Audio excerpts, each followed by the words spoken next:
Já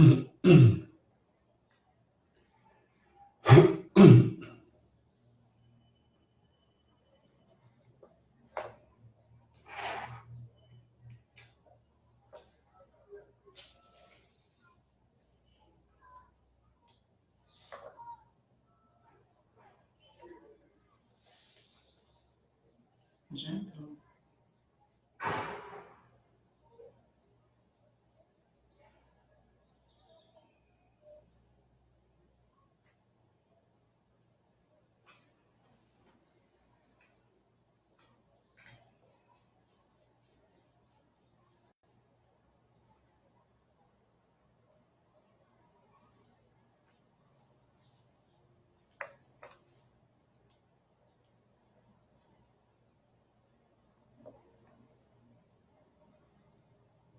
Bom,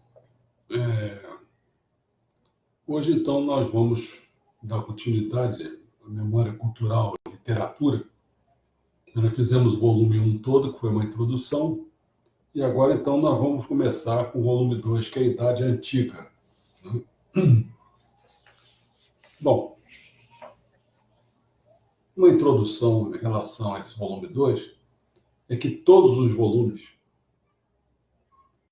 que são mais do que dois, eu não me lembro mais se são 6 ou mais, não sei, 9, sei lá quanto, exceto o primeiro, que foi a introdução, que nós fizemos já, e o último, né, principio com uma visão histórica. O último é porque ele fica tão grande que aí eu divido ele, quer dizer, então eu já tinha apresentado o que eu queria. Então eu principio com uma visão histórica, porque o penúltimo eu já dei a visão histórica toda, entendeu? Então aí o último eu não precisei fazer isso porque eu já tinha feito. Então esse volume 2 ele inicia com a apresentação da visão sobre a Idade Antiga, que vai de 4.000 anos antes de Cristo até 476 depois de Cristo.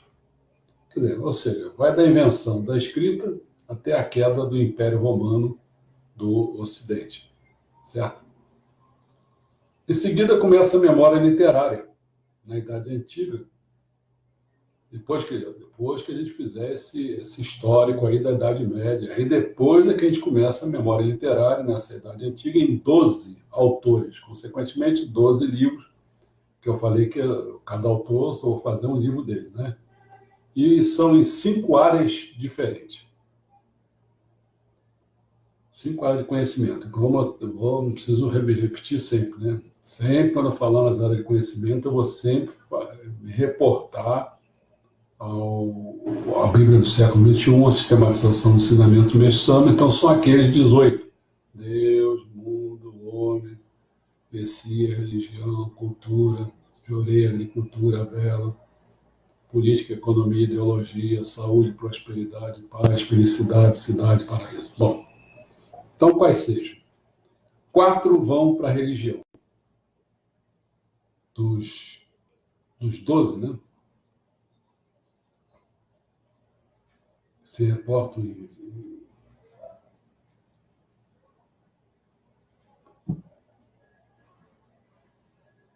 mais do que. Mais do que Eu falei quantas áreas de conhecimento? 18. E 5 áreas não, então são.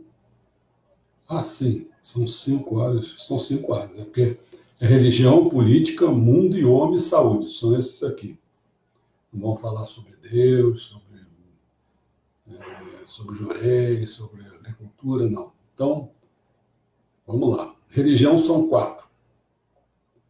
Nós temos vai tratar do Antigo, do Novo Testamento, 2 já, né? Evangelho de Buda, 3. Palavra de Deus, 4. E Cidade de Deus, 5. Então, 1, 2, 3, 4, 5. Não são 4, são 5. Por isso que eu estou vendo que tem um erro aqui. Bom, a política. Na política a gente vai ter 2. A república, a ética e a guerra. E aí vão ser 3, né? Agora já tem os 12. O mundo são 2. Vai ter um aspecto de astronomia e história natural. No homem vai ter a matemática e na saúde vai ter a medicina. Tá? Bom, os textos mesmo, pelo seu nome, serão os seguintes, né? Pela ordem histórica, né? Você tem o texto do Antigo Testamento, o Evangelho de Buda, história, o relato clássico da guerra entre gregos e persas, a República, a política, elementos da geometria, a Bíblia do Novo Testamento, a história natural de Plínio o Velho, Almagesto, ópera, aquilo que eu falei ontem, o Pedagogo e a Cidade de Deus. São esses 12, né? Bom, então vamos dar primeiro uma visão sobre a Idade Antiga. Eu pretendo fazer em 2 encontros. No terceiro, eu já começo, então, apresentando os livros. Tá? Idade Antiga, ou Antiguidade, na periodização das épocas históricas da humanidade, é o período que se estende desde a invenção da escrita, como eu falei ainda há pouco, de 4.000 a.C., né, tal, até a queda do Império Romano do Ocidente, que foi em 476 depois de Cristo. Você vê que são vários anos, né? Milhares de anos. Embora o critério da invenção da escrita como balizador entre o fim da pré-história e o começo da história propriamente dita, seja o mais comum, estudiosos que dão mais ênfase à importância da cultura material das sociedades têm procurado repensar essa divisão mais recentemente. Também não há entre os historiadores um verdadeiro consenso sobre quando se deu o verdadeiro fim do Império Romano e início da Idade Média, por considerarem que processos sociais e econômicos não podem ser datados com a mesma precisão dos fatos políticos. Mas, de qualquer maneira, é a periodização que nós vamos adotar. Também deve-se levar em conta que essa periodização está relacionada à história da Europa e também do Oriente Próximo, né? Com o precursor das civilizações que se desenvolveram no Mediterrâneo. Você bota uma data dessas aí, o que está acontecendo na América? Como é que você vai dizer que é a mesma coisa? De jeito nenhum. Né? Essa visão se consolidou com a historiografia positivista, que surgiu no século XIX, que fez da escrita da história uma ciência, uma disciplina acadêmica. Se repensarmos os critérios que definem o que é a antiguidade no resto do mundo, não é só no Ocidente, é possível pensar em outros critérios de datas balizadoras. Tá certo? No caso da Europa e do Oriente Próximo, diversos povos se desenvolveram na Idade Antiga. Os sumérios, na Mesopotâmia, foram a civilização que originou a escrita e a urbanização, mais ou menos ao mesmo tempo que surgia a civilização egípcia. Para você ter uma ideia, essas duas, hoje, poderiam fazer parte, né, que fazem parte, mas eu não vou comentar. Por que razão? Porque esse tipo de civilização, eles não influenciaram nesses 12 livros que eu escolhi. Entendeu como é que é? Eles não produziram esses livros de envergadura. Tá? Bom. Depois disso, já no primeiro milênio antes de Cristo, os persas foram os primeiros a constituir um grande império, também não vou falar, que foi posteriormente conquistado por Alexandre o Grande. As civilizações clássicas da Grécia e de Roma, aí sim, são consideradas as maiores formadoras da civilização ocidental atual. Destaco também os hebreus, também vou falar, primeira civilização monoteísta. Os fenícios, não vou falar, embora sejam os senhores do mar, do comércio, inventores do alfabeto, olha só. Além dos celtas, etruscos e outros, e nada disso. O próprio estudo da história começou nesse período com Heródoto e Tucídides, gregos, que começaram a questionar o mito, a lenda e a ficção do fato histórico, narrando as guerras médicas e a guerra do Peloponeso, respectivamente. Agora, na América, pode-se considerar como Idade Antiga o quê? A época pré-colombiana, onde surgiram as avançadas civilizações dos astecas, maias e incas. Porém, alguns estudiosos consideram que em outras regiões, como hoje constitui a maior parte do território do Brasil, boa parte dos povos ameríndios ainda não havia constituído similar nível de complexidade social, e a classificação de pré-história para essas sociedades seria mais correta, mas aqui outra coisa. Porque na China, a Idade Antiga termina por volta de 200 anos antes de Cristo, com o surgimento da dinastia Qin, enquanto que no Japão é apenas a partir do fim do período Heian, em 1185 depois de Cristo. Vê que a gente tem que tomar muito cuidado. A gente está fixando que é a civilização europeia. Porque é onde que dá as grandes coisas. Essa que é a verdade. Né? Ou, pelo menos, é a que a gente conhece. Né?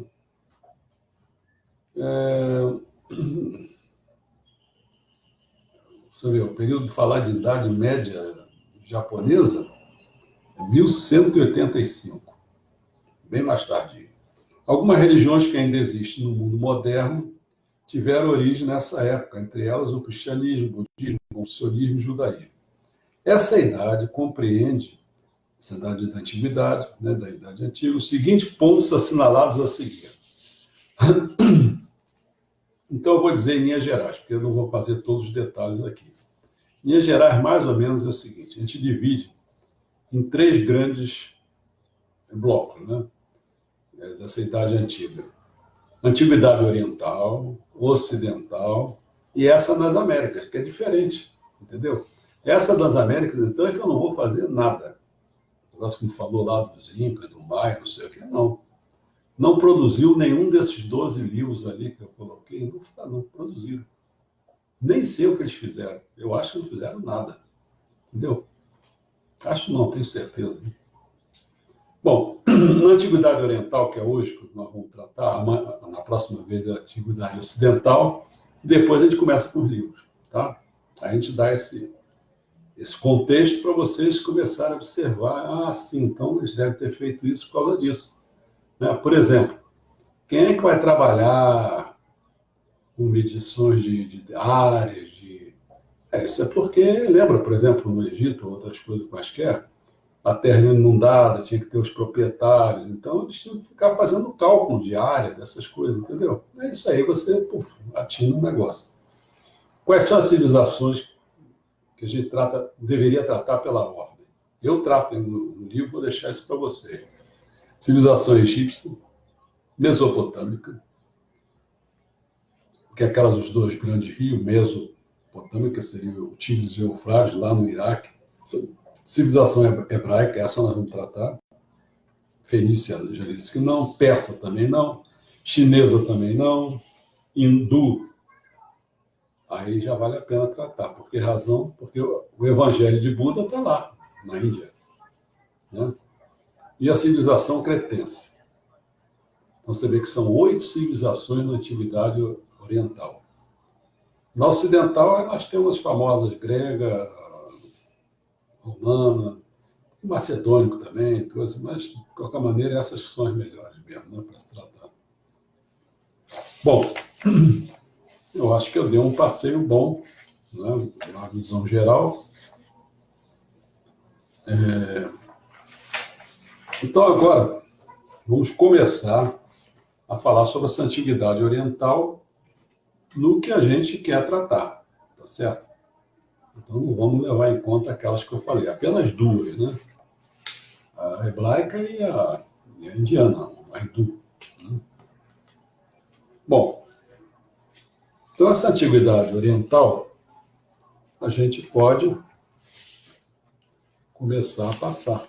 Né?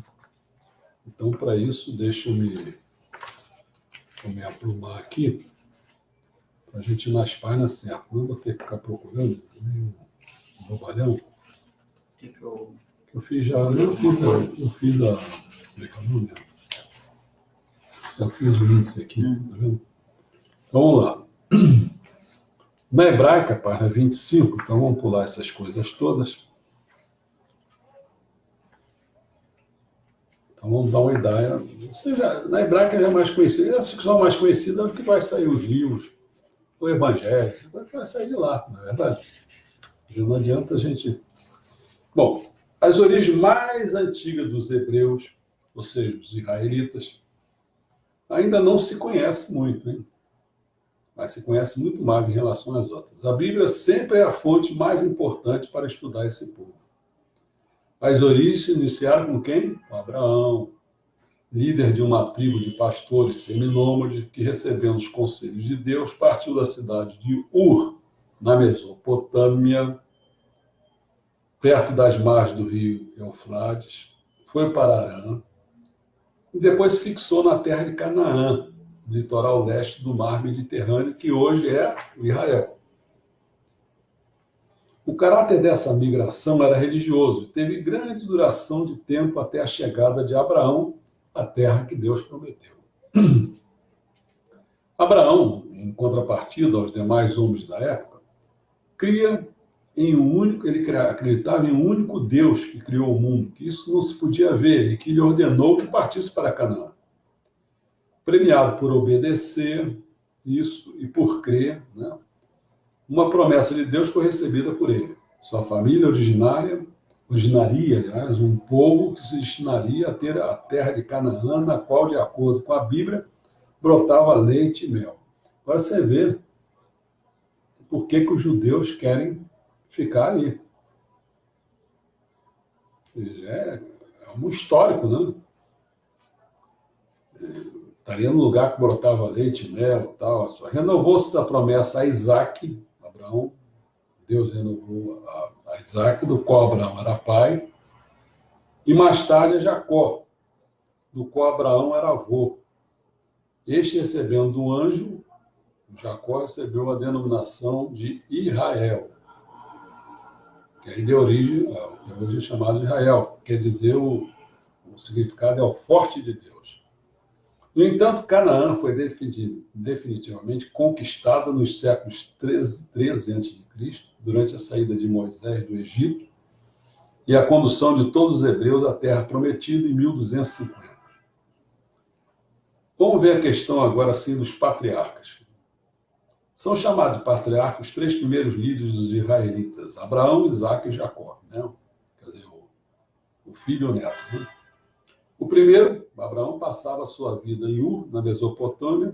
Abraão é ordenado por Deus que partisse para Canaã e lhe é prometido por ele que sua família terá um excelente futuro. Abraão viaja e é estabelecido na terra de Canaã com seus familiares. Depois que ele morreu, é sucedido por Isaque, do qual Abraão é pai, depois é seguido por Jacó, do qual Isaque é pai. Jacó é pai de 12 filhos, que vão originar o quê? As 12 tribos de Israel. José, o mais jovem deles, um dos filhos, é o 12º, é o preferido dos pais.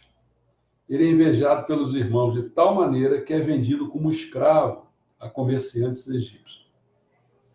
Sejam eles nascidos no país, sejam eles imigrantes. No Egito, José trabalhará na corte do faraó, depois de uma grande quantidade de aventuras, né?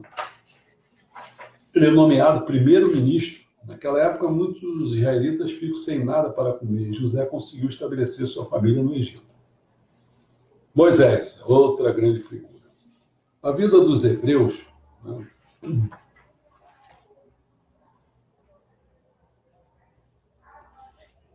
A vida dos hebreus no Egito foi pacífica por uma grande quantidade de gerações. No entanto, o faraó ficou inquieto porque a população cresceu e seu país ficou poderoso. Decide transformá-los, os hebreus, em escravos e ordena a matança de todos os meninos nascidos há pouco tempo. Ora, naquele tempo surge numa família de hebreus o menino Moisés.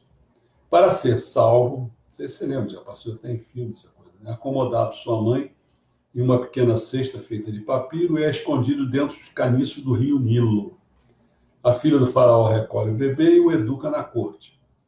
Chegando na idade adulta, Moisés se revolta porque seu povo é miserável e se refugia no deserto do Sinai. Ali Deus é revelado a ele e lhe promete duas coisas. Tornará livre os israelitas da escravidão e ser-lhe-á dados o país de Canaã. Quer dizer, voltando à terra prometida. Desde então, a missão extraordinária de Moisés é de que o povo israelita será guiado até a terra prometida e será por ele transmitida aos homens a mensagem de Deus, aonde incluída nos 10 mandamentos. Moisés retornou, então, para o Egito, para juntamente do faraó, ele pediu que fosse permitido a partida dos hebreus à sua terra, porque Deus ordenou. Sabendo que o faraó recusou, o Egito é castigado por Deus com 10 terríveis pragas contadas na Bíblia. Enfim, o faraó renuncia e os israelitas são libertados. É o êxodo, ou seja, o momento histórico que os hebreus saíram do Egito. Os hebreus foram conduzidos por Moisés por meio do deserto Sinai. Outra vez, Deus é revelado a eles, seriam dados as tábuas da lei, com os 10 mandamentos, uma aliança. Um pacto é feito por Moisés com os israelitas. Estes são protegidos por ele até entrarem na terra de Canaã. No entanto, será exigido em troca que seu povo obedeça absolutamente às suas leis. Sem dúvida, são ditas por Deus a Moisés as leis de regência à vida do povo de Israel.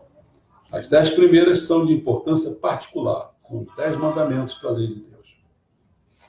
A conquista de Canaã. Depois da saída do povo de Israel do Egito, o Mar Vermelho foi atravessado pelos israelitas que erraram 40 anos pelo deserto. Enfim, chegando às fronteiras da Terra Prometida, atualmente Estado de Israel, Moisés falece. Josué sucede, declara uma guerra santa contra os cananeus e ganha. O país dos cananeus é transformado, então, no país de Israel. Deus cumpriu o que prometeu. Aí vem a questão dos juízes.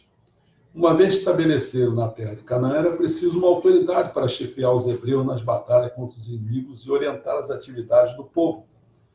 Foram os juízes, e dentre eles merece destaque Josué, Sansão, Gideão e Samuel. Depois do juízo, o rei de Israel foi fundado, sendo que o rei passou a comandar o país. Você vê, eu estou dando esses dados históricos. Aí, quando a gente tratar do livro, tipo da Bíblia, do Antigo Testamento, aí quando for mencionado essas coisas, tinha um juízo, tinha não sei o quê, você já fica ligado, entendeu? Os monarcas, Davi e Salomão, foram os reis mais vitoriosos da história de Israel. Davi terminou de conquistar a terra de Canaã e criou o reino de Israel. Mandou embora os filisteus e elegeu Jerusalém como capital. Davi foi um rei autor de poesia e seus vários salmos bíblicos foram escritos. Vai guardando, né? Na época do reinado de Salomão, Israel se desenvolveu muito, ordenou a construção de palácios, fortificações e o Templo de Jerusalém. No interior do templo se localizava a Arca da Aliança, contendo as tábuas da lei, nas quais estavam escritos os 10 mandamentos, que Deus ditou para Moisés no Monte Sinai durante a vinda do povo hebreu do Egito a Canaã. Importou-se a maior parte do material utilizado nas construções de Tiro, na Fenícia. Exageraram-se muito as importações de madeira, especialmente o cedro do Líbano. Ouro, prata e bronze, que o país tornou-se empobrecido. O dinheiro recebido era muito pouco para que as dívidas fossem pagas.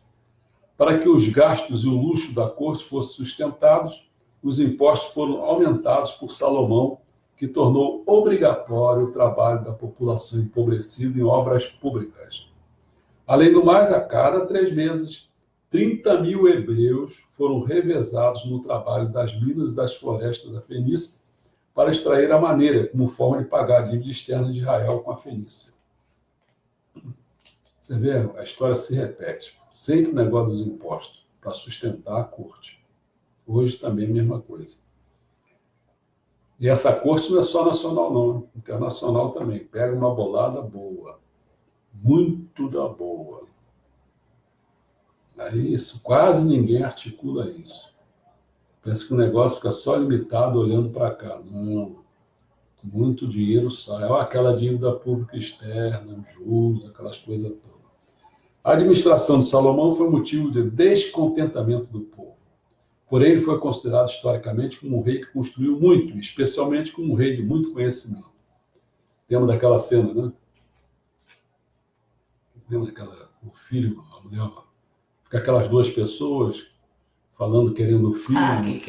Que manda matar o filho. Ele disse assim, manda matar. Então, quem era mãe disse, não faça isso, fica com a outra. A outra não. Bom, invasões estrangeiras. Os demais povos se apoderaram de Israel por uma grande variedade de vezes, após a divisão de Israel em 2 estados adversários. Israel na parte setentrional e Judá na parte meridional. Você vê que é a divisão de Israel, hein? Os assírios e babilônios aprisionaram os hebreus. Depois, dentre os demais povos dominadores, os persas e romanos se apoderaram de Israel.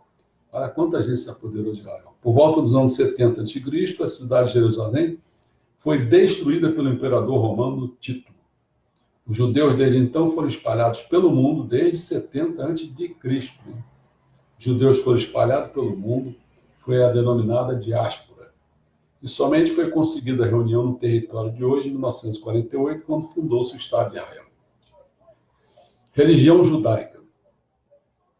Demais povos conquistaram os israelitas, bem enfraquecidos sob a ótica militar, e até levaram como escravos a Babilônia, o cativeiro da Babilônia. Mas os hebreus superaram numerosas dificuldades por meio dos séculos, e uma vez que se uniram ao redor de seus ensinamentos religiosos, ainda hoje são sempre um povo, né? Uma função bem essencial na parte religiosa e moralista foi desempenhada pelos judeus que influenciaram muito o Ocidente inteiro, a partir da Europa e das Américas. Aqui no Brasil vieram muitos judeus. Aí o pessoal diz, mas como é que é isso? Eram os cristãos novos. Os cristãos novos eram judeus. Eram convertidos meio à força, entendeu? Então eram praticantes no monoteísmo e acreditavam em Javé, Deus que criou tudo, universal, que não pode ser visto, Espírito Todo-Poderoso, o qual não se podia representar através de estátuas ou imagens. Os hebreus tinham que adorá-lo, em espírito e verdade. Os sacerdotes também denominavam-se de levitas, por serem pertencentes à tribo de Levi, uma das 12 tribos israelitas, lembra? São 12 filhos. Nos 1000 anos anteriores à época que Jesus Cristo nasceu, o povo hebreu escreveu sua história, suas leis, suas crenças. Esse relato, em seu total, acha-se na parte inicial da Bíblia, denominada de Antigo Testamento, o qual é a parte que o povo hebreu segue. A Bíblia é um livro religioso, o judaísmo também foi do cristianismo. O cristianismo adotou essa parte do Antigo Testamento e fundou o Novo. O povo que destruiu o monumental Templo de Jerusalém foram os romanos nos anos 70. Atualmente, a parte restante somente era de um muro que servia de cercania do templo. Neste muro, os hebreus ainda atualmente vão fazer a lamentação do templo destruído. E o seu povo se espalhou pelo mundo. Esse muro chama-se o quê? Muro das Lamentações. Lembra aquele que eles ficam lá perto do muro? Isso foi nos anos 70, hein? Aquilo ali era um templo religioso enorme. Né? Bom, quanto às festas e dias santificados, os judeus consagram o sábado, a prática da religião, proíbe-se qualquer trabalho que pode ser realizado apenas em 6 dias úteis. O judeu reserva o sábado, propriamente dito, para se encontrar com os familiares, para que orem e estudem o Antigo Testamento. Faziam-se também cultos religiosos na sinagoga. Geralmente, fatos históricos, religiosos e agrícolas são comemorados pelas festas religiosas. A festa religiosa de maior solenidade do judaísmo é o Yom Kippur, Dia do Perdão. Era um dia destinado pela lei de Moisés para que todos se apresentassem diante do sumo sacerdote através do ato simbólico do sacrifício, fossem perdoados por Deus caso houvesse sinceridade no arrependimento. Numa época antiga, dentre os judeus, Deus era homenageado através de animais sacrificados, que são os holocaustos, que aí chegou até o ponto deles mesmos entrarem nessa, né? E através de ofertas também. Atualmente, na diáspora, dispersão pelo mundo, os judeus são reunidos em locais de culto que chamam-se sinagogas. Orar e ler a Bíblia hebraica tornam-se atos indispensáveis na vida judaica. Em toda a história israelita, certos homens influenciaram uma função especial. Quem são? Os profetas. Os profetas são pessoas que Deus inspirou, são os porta-vozes dele. Desde o século VII a.C., eles já esperavam muito o Messias, o enviado de Deus, veio para que o mundo seja transformado, fazer com que reine a paz, a justiça e o amor. E que os israelitas estejam reunidos para que vivam em paz em sua própria terra. Os israelitas, ainda hoje, sempre esperam o Messias Salvador, que, segundo o que os cristãos acreditam, já chegou na pessoa de Jesus Cristo. Mas os judeus não. Esperando o Messias, os judeus têm que preferir a santidade em observação da lei e das regras da vida moral judaica. O conteúdo das leis aparece em um livro que denomina-se o quê? Torá. Elas dizem respeito ao total dos aspectos da vida. Cultuar, trabalhar, viver em família, comer, vestir, punir as faltas, etc. Os religiosos que explicam as leis da Torá são mestres que são chamados de quê? De rabinos. São os que explicam a lei da Torá. E o conteúdo desses comentários, dessas explicações que os rabinos explicam a respeito dessas leis, eles aparecem num grande livro que é o Talmud. Então não confundir o Torá com o Talmud. Tá certo? Bom, isso mais ou menos eu dei uma ideia, então, lá pelos 30 minutos, sobre essa civilização hebraica. Então agora nós vamos para a civilização hindu, né?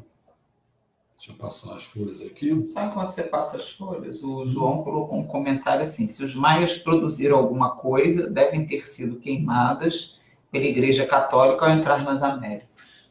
Eu coloquei com toda certeza. Mas, de qualquer forma, a gente não tem, né? Então, por isso que eu não vou tratar, porque não é que não mereça, quer dizer, entendeu? O problema todo é que eu não estou dando um livro de história. Estou fazendo assim, dando um contexto para mostrar mais ou menos os livros, quando eu for falando sobre ele, tem alguma referência com essa cultura onde ele foi feito, né? É claro que não é a maravilha do mundo, mas é quase certinho, porque os povos também não circulavam muito, entendeu? Então, mas às vezes tem pessoas que nasceram num lugar e foram educadas em outros. Porque ali também, por mais assim que a gente possa parecer, tem uma civilização aqui, aquela outra não fica muito distante também, não. Isso aqui é verdade, né? Falar em fenício, falar em... É tudo juntinho, né? Bom, a civilização hindu. A Índia, local de nascimento de uma imensa civilização, localiza-se no sul da Ásia, para baixo, né? Por ali está geograficamente situado, há muito tempo ela distanciou-se dos outros povos. Foi da mesma forma que a China, a mais distante região onde intensificou-se o comércio das especiarias na época da Idade Média e início dos tempos modernos, sendo influenciadas também as grandes navegações. Os hindus foram os meritosos inventores dos algarismos, posteriormente os árabes divulgaram. Sobre as origens da civilização hindu, dentre os povos habitantes da antiga Índia, destacaram-se os Drávidas, em 2000 a.C. Eu não sei se são esses, eu estou com medo de errar aqui, mas tem um que você repara o seguinte, eles são pretos, são escuros.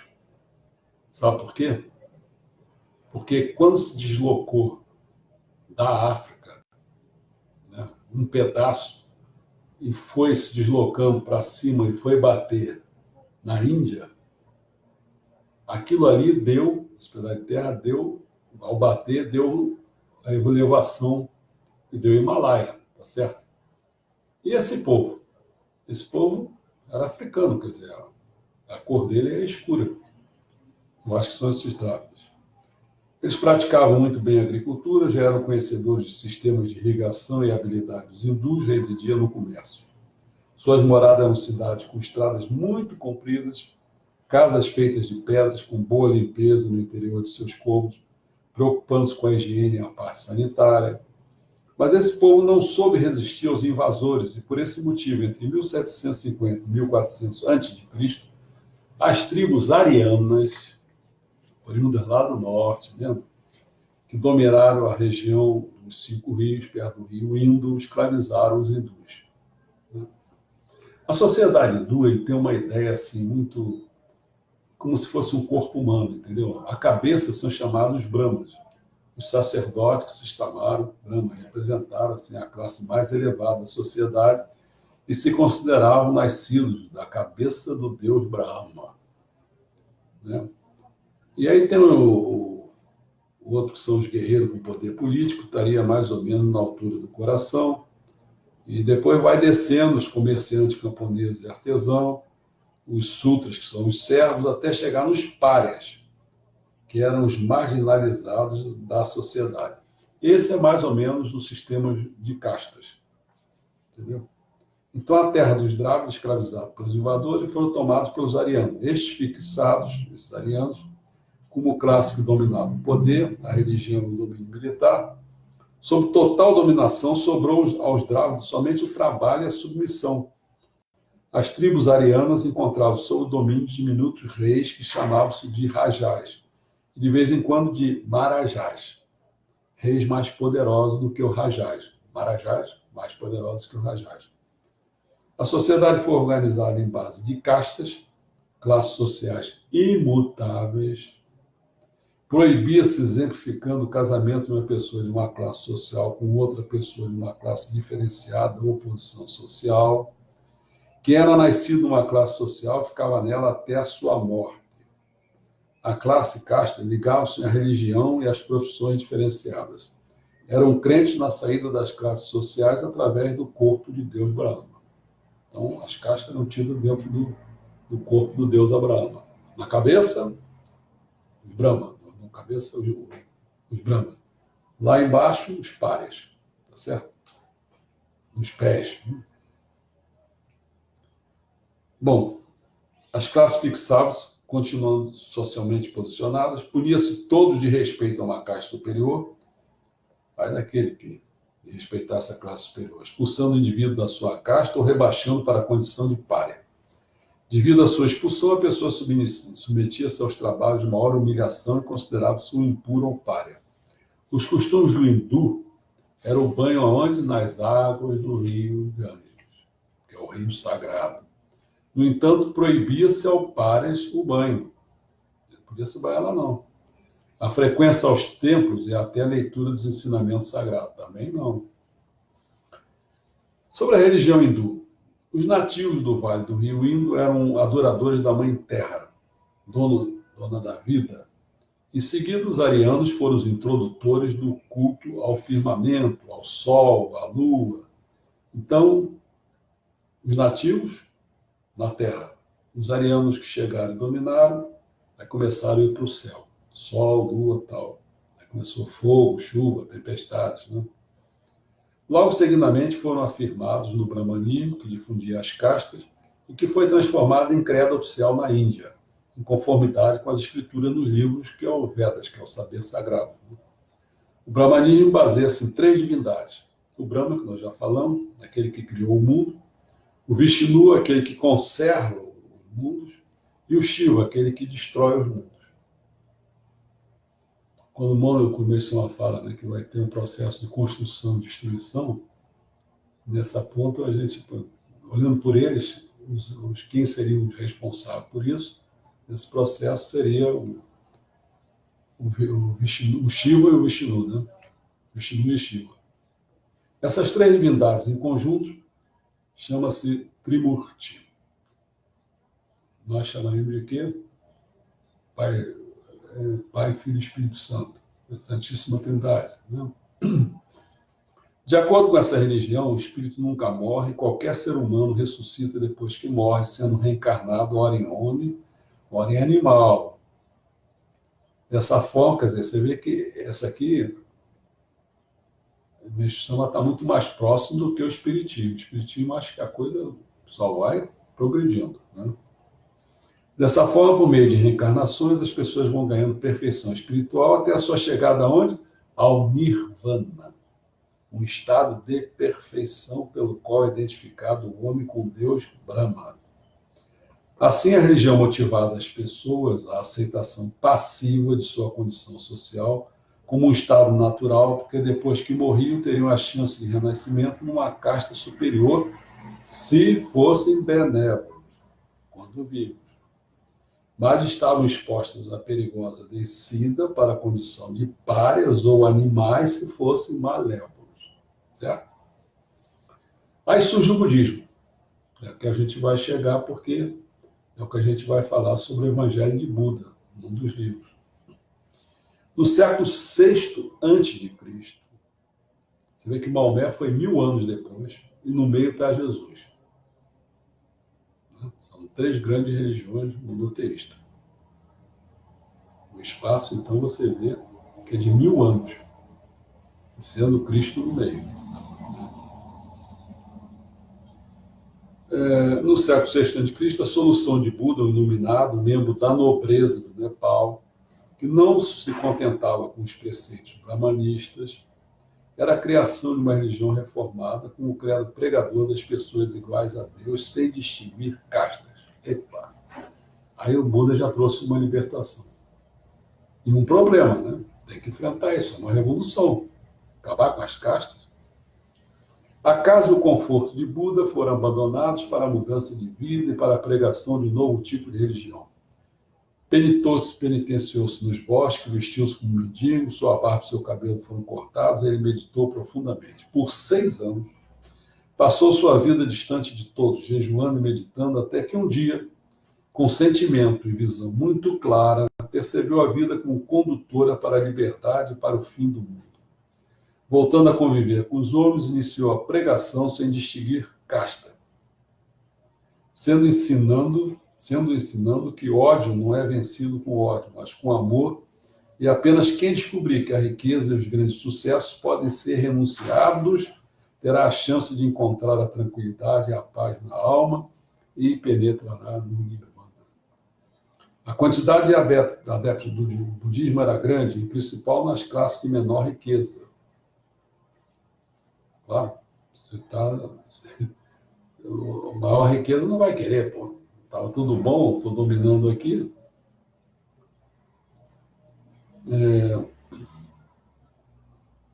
Porém, fortaleceu-se em grande quantidade depois que morreu Buda.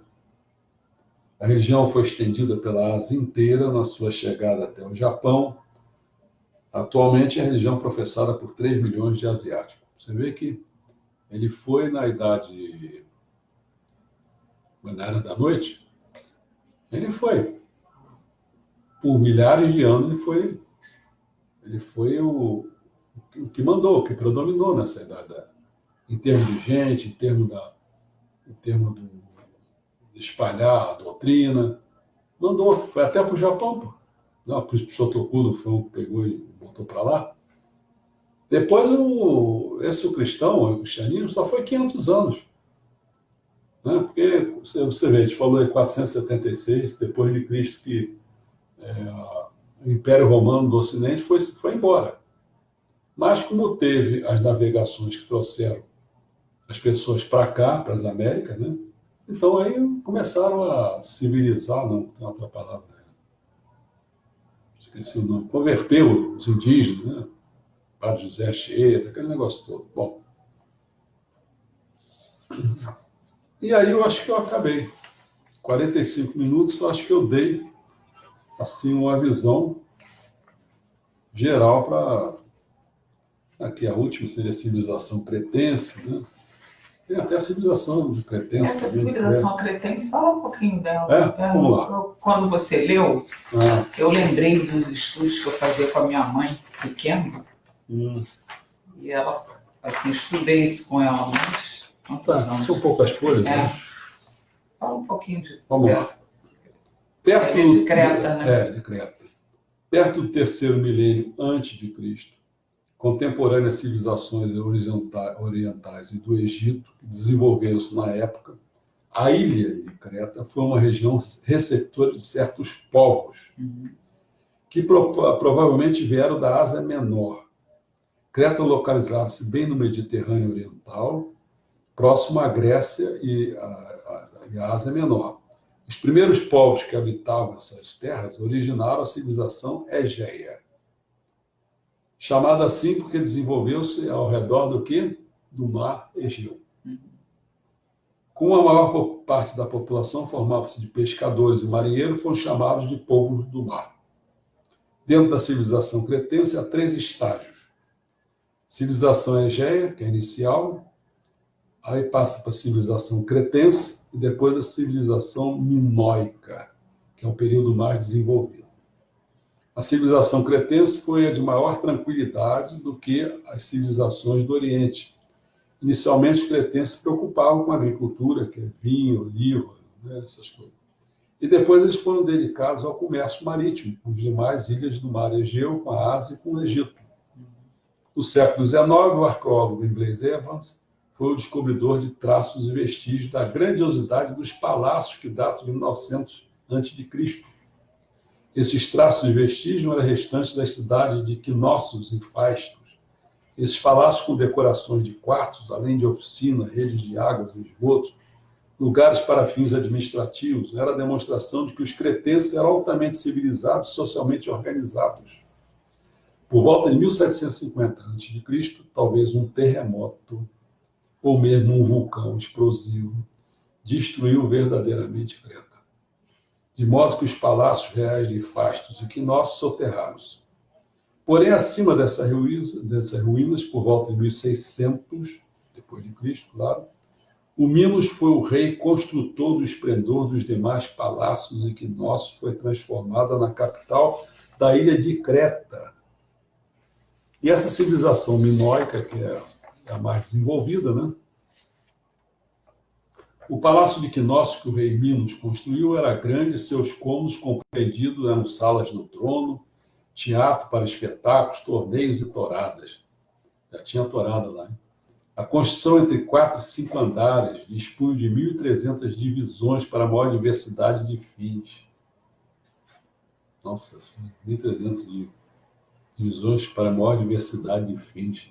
Pensa se na Mercedes tivesse 1.300 locais para se fazer coisa. Servia-se de um imenso pátio central com cerca de 10.000 metros quadrados. Sua quantidade de habitantes era maior que 100 pessoas, sendo compreendida da família real, funcionários e servos. O rei sacerdote do Palácio de Knossos era o soberano daquele edifício governamental. O de maior importância entre eles foi o rei Minos, que, segundo a lenda, seu pai era Zeus, o deus que lhe inspirava para ser o governante do povo como sábio e justo. O maior atrativo religioso era a deusa-mãe, que considerava-se a deusa que protegia a fecundidade, a maternidade, a terra e os homens. Ela também a senhora que protegia os animais, e a ela consagravam-se os pássaros, leões e serpentes.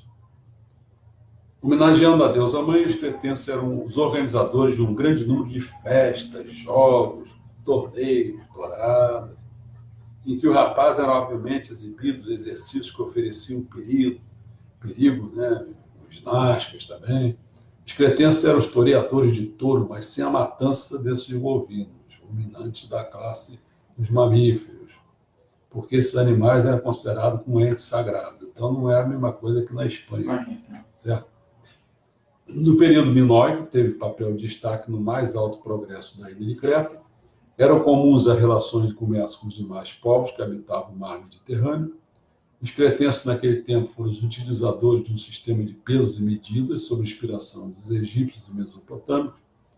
Para os cretenses, as moedas de cobre eram de valores diferenciados para sua utilização nas transações comerciais. As moedas geralmente mostravam-se um labirinto desenhado. Essa história do labirinto vocês conhecem, né? Houve parada brusca da civilização em 1400 a.C., provavelmente porque ela foi destruída. Naquele tempo, os aqueus, que vieram da Grécia, invadiram a ilha de Creta. Sobre a cultura cretense. A vida levada, né,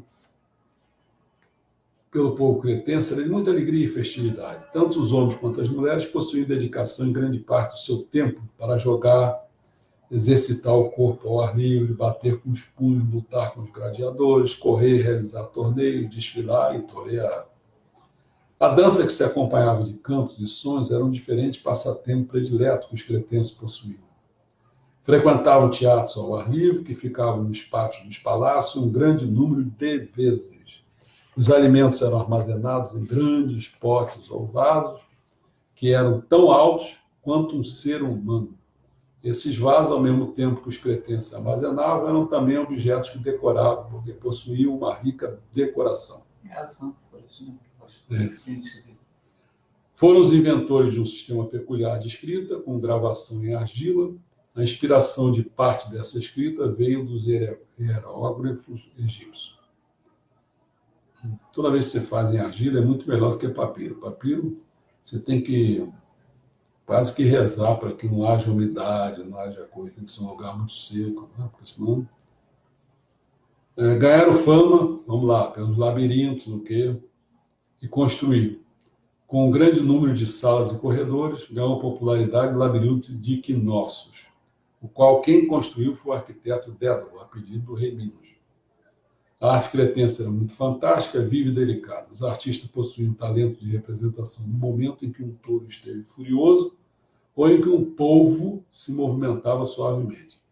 Os artesãos eram trabalhadores na cerâmica, no ouro, na prata, no bronze, com os quais eram feitas belas peças e objetos de adorno.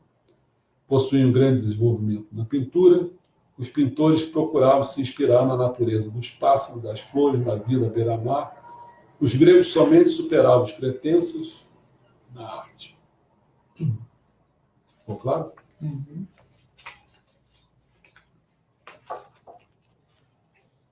Você vê, A então... gente não teve em Creta. A gente passou... Não, a gente passou, o navio parou, mas a gente não saltou, porque era muito pouco tempo. O pessoal saltou, ficou assim 15 minutos, não ia dar para fazer nada, a gente já estava muito cansado.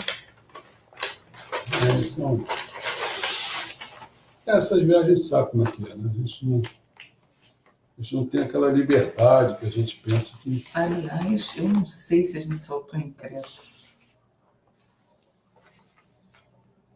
Deixa eu ver se eu vejo Creta aqui.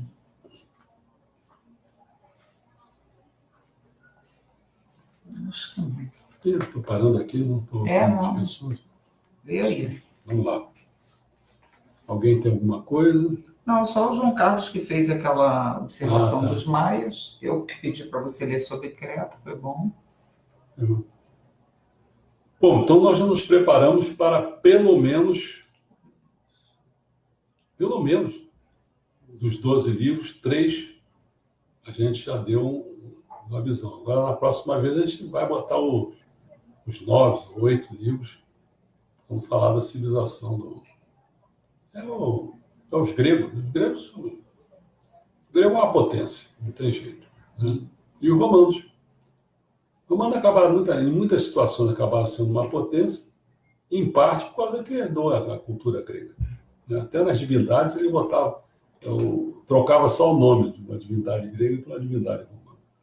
O romano foi muito bom no direito, por exemplo, né? Fez as grandes coisas. O João está falando boa introdução. Ótimo. Só isso, João. Amanhã, hein?